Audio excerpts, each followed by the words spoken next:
बच्चा नयूं नयूं ॻाल्हियूं थियूं आहिनि हैरत अंगेज़ तौर ते। ख़ासि तौर ते असां जीअं सिंधवाणियुनि खे चवंदा आहिनि त बाबा हलकड़ा छोकिरा आहिनि, ॿार आहिनि, वात ॻाढ़ा छोकिरा आहिनि, पर इन्हनि वात ॻाढ़नि छोकिरनि एॾो ज़ब्त जो मुज़ाहिरो कयो सभिनी सासी धुरियुनि। वकील सॼी सिंध में इहो आहे, वकीलनि धरणो हुयो, वकीलनि धरणो हुयो। वकील कहिड़े ॻोठ में वञी सिंध जे माण्हुनि खे सुजाॻ कयो? कंहिं ॻोठ में कोन विया। हिननि सभु जेके जेके वेठा आहिनि इहे सभु हुआ, पर हिते सभु सियासी धुरियूं वक़्त ते फ़ैसिलो न करे सघिया। वक़्त ते फ़ैसिलो वकीलनि कयो। वक़्त सियासी धुरियुनि खे इहा सबक़ु सिखणु घुरिजे। वक़्त ते फ़ैसिलो न कंदो त तव्हां सां आईंदो बि इहो थींदो रहंदो, वधीक तव्हांजी मर्ज़ी। ऐं वकील साहिबनि असांखे कंहिं कमेटी में कोन खयो, उते असां कंहिं बि सियासी धुर का बि किरकिर न कई।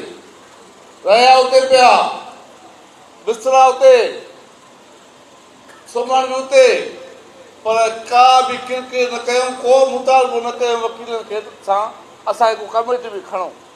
सलाह वठूं उन्हनि जी मर्ज़ी, न वठनि त बि उन्हनि जी मर्ज़ी। असां परेशान हुआसीं त साईं सलाह त वठो, घटि में घटि असां कयूं, उनजी मर्ज़ी नथा। ख़ुशि जो अलाह तव्हांखे जेको आहे बख़्शे ॾे सभु जेको कुझु आहे।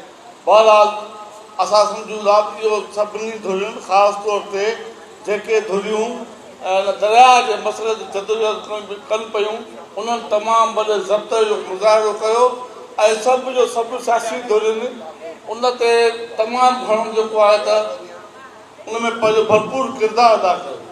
ऐं आख़िरी ॻाल्हि साईं तव्हांखे ॿुधाईंदो हलां, असां डॉक्टर सफदर साहिबु ऐं रोशन बुढ़ो आया, डॉक्टर सलाह करणी आहे, हलो साईं विहूं था हली किथे।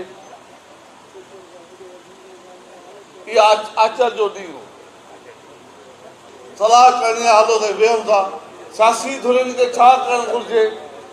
सलाह इहा बीठी त सियासी धुर खे किरदारु अदा करणु घुरिजे। कीअं कयूं? बाबा हिकिड़ो ॾींहुं छॾे ॿिए ॾींहं ते हड़ताल जो सॾु ॾियूं कॉर्पोरेट फार्मिंग ते, छाकाणि त इहो धरणो सिंध हुकूमत जे ख़िलाफ़ त हुयो ई कोन। इहो धरणो हुयो ई पंजाब जे ख़िलाफ़। पंजाब ते तव्हां सॼो साल वियो, सिंध हुकूमत खे छा थिया? वधि में मथां दॿ मिले न, दड़को मिले न। सिंध हुकूमत ते दवा कीअं विझूं? सलाह बीठी। डॉक्टर सफदर साहिबु चयो त मूंखे इहा ॻाल्हि, मुंहिंजो पंहिंजो फ़ैसिलो इहो, तव्हांजी ॻाल्हि सही आहे। रोशन साहिबु जेको आहे मञियो। पोइ डॉक्टर साहिबु वरी साईं ज़ैन शाह सां ॻाल्हायो। साईं ज़ैन शाह बि एग्री थी वियो त ठीकु आहे, प्रेस कॉन्फ्रेंस कयूं था ऐं अहिड़े क़िस्म जो जेको आहे कमु कयूं था। रुॻो इहो थियो त सफदर साहिबु चयो मूंखे राति छॾियो ऐं साईं सतरदीन शाह सां फ़ोन ते ॻाल्हि ॿोल करे इनखे फाइनल कंदासीं। सुबुह असां उथियासीं मस निंड मां त ख़बर पई त CCI जो इजलास जेको 2 तारीख़ ते सॾाए वियो, उहो हंगामी तौर ते उन घुरायो। भला इहा ॻाल्हि को उनखे ख़बर पइजी वई त सियासी धुरियूं हाणे मुतहरिक थियनि थियूं कंहिं न कंहिं नमूने सां, या का ॻाल्हि असांजी लीक थी वई। बहरहाल फ़ोनुनि ते ॻाल्हि त थिए पई। थी सघे थो मां सम्झां थो त हुकूमत न पई चाहे त सियासी धुरियूं हुन में फ़ैसिला कोन किरदारु अदा कनि। इहा हक़ीक़त अथव। वधीक सियासी धुरियुनि जी मर्ज़ी। 9 तारीख़ जेकॾहिं मुशावरती काउंसिल इजलास में साईं ज़ैन शाह सॾु ॾिए हा, जंहिंमें डॉक्टर सफदर साहिबु वेठो, ऐं सम्झां थो पियो त उहो वक़्ताइतो फ़ैसिलो थिए हा। हक़ीक़त इहा आहे त सियासी धुरियुनि वक़्ताइतो फ़ैसिलो न कयो। वकील साहिबनि जुरत हिमत करे वक़्ताइतो फ़ैसिलो कयो। फतह जा मालिक बि आहिनि, इहे सभु हाणे सियासी धुरियूं तनक़ीद थियूं कनि त हीउ सही फ़ैसिलो न आहे, न हूंदो।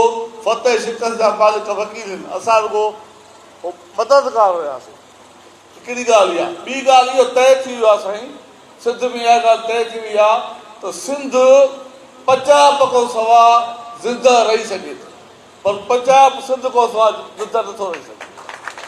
इहा ॻाल्हि 12 ॾींहंनि जे धरणनि इहो साबित कयो आहे सिंध जे माण्हुनि जे आॾो, दुनिया जे आॾो, त पंजाब जेको आहे हुनजो सॼो ज़िंदगी जो वहिंवार उहो सिंध ते आहे। सिंध एतिरा हज़ारे साल जेको आहे पंजाब खां ज़िंदा रही सघे थी। पंजाब 12 ॾींहंनि जी दॿ नथो चले सघे। सो 12 ॾींहंनि जी दॿई आहे। तंहिंजे करे सिंध जे माण्हुनि खे ख़ासि तौर ते जेके हाणे सभु साराइनि था गाड़ी झंडे खे, सियासी धुरनि खे टाइम न वञणु घुरिजे।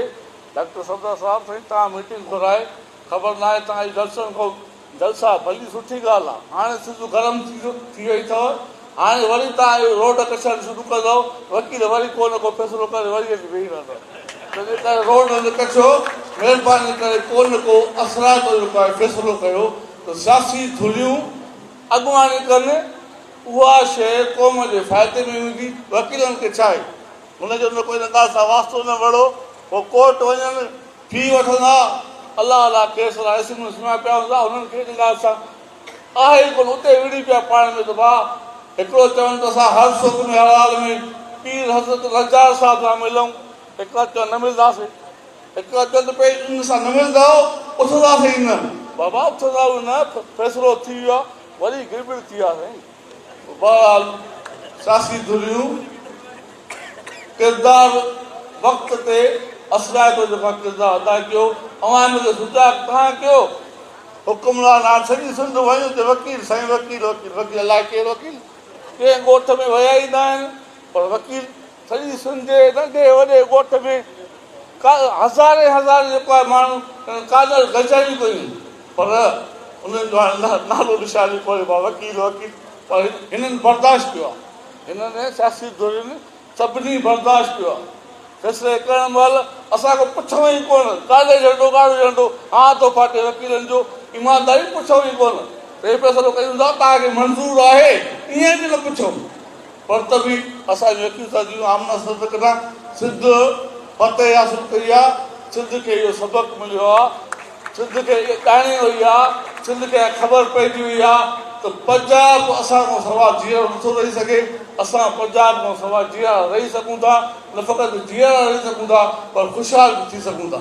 इहो सबक़ु असां लाइ तमामु घणो काफ़ी आहे। हीअ अदम तशदुद, अवाम जो जेका जदोजहद आहे, अवाम जी जेका शमूलियत आहे, उहा सभ खां वधीक असराती जदोजहद आहे। इहो असांखे सबक़ु मिलियो, इहो असांखे सबक़ु मिलियो ऐं यकीनी तौर ते इन सबक़ सां असां हाणे सबक़ खे यादि करे अॻिते वधंदासीं।